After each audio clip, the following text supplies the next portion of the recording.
Buenos Dias, Sonia Besolina. Kapitan, bakit ba maluwat ang ating pagdaloy? Tawad po, Donya. Ngunit baka matamaan natin ang bukirin. Mga kapatid, simpleng lunas lamang ang kailangan. Nagtataka nga ako, bakit wala pang nakakaisip nito? Buksan ang bagong ilog sa paghukay ng isang kanal. At sa gayon ay isirado na lamang ang ilog Pasig. At paano ang mga salapi at manggagawa? Ipagawa ito sa mga bilanggo. At kung kukulangin, ipakilos ang buong bayan, bata't matanda. Ngunit sa guluhan lang ang maidudulot niyan. Tsak ako na hindi maghimagsik ang mga pulong na ito.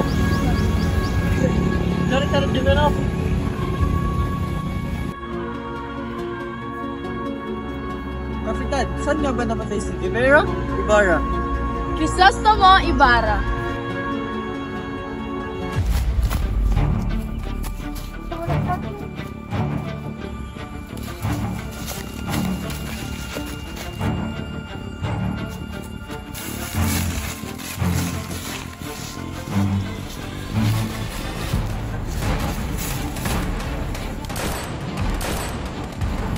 Labing-tatlong taon na ang nakalipas.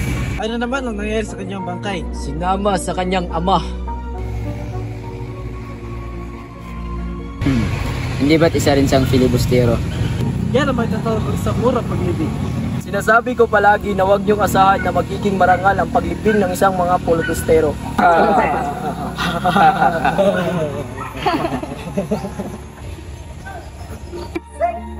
Ito po ba tayo? Hindi po sapat ang pera natin para sa pag-aaral.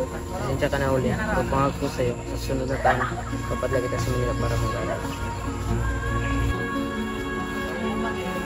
Tay, saan ka pupunta? Ba't nagdadala ka ng awas sa iba? Hindi nababawal yan? Kailangan ko lang bandayan natin sila dihirapan. Basta,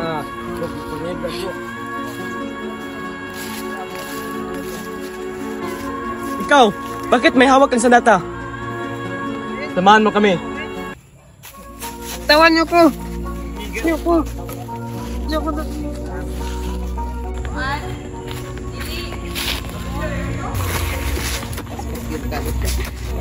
Balot na natin ito.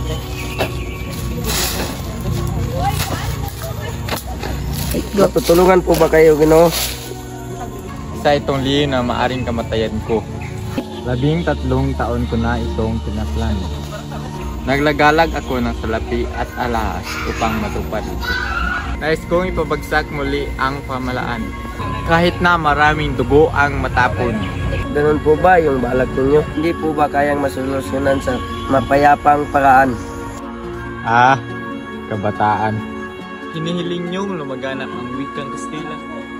Ano bang hinahangad niyo? Pag naturuan ang lahat ng wikang Kastila, ay magkaroon ng pagkakaintindihan at magpapalapit ang mga pulo sa pamahalaan.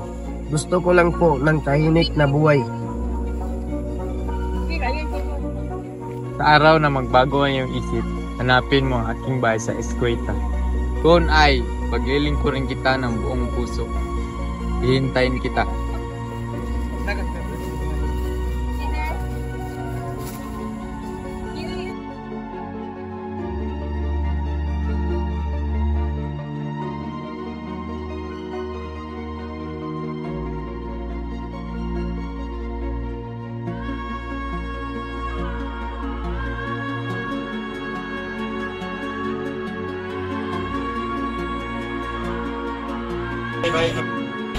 Pagbalik ko niya, pagkasabi ko na nakapasok na po ako sa palengke.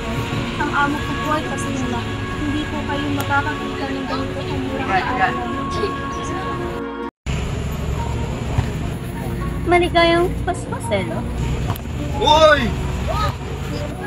Ayos ka lang ba? Ano nangyari sa'yo? Ay, Kipi!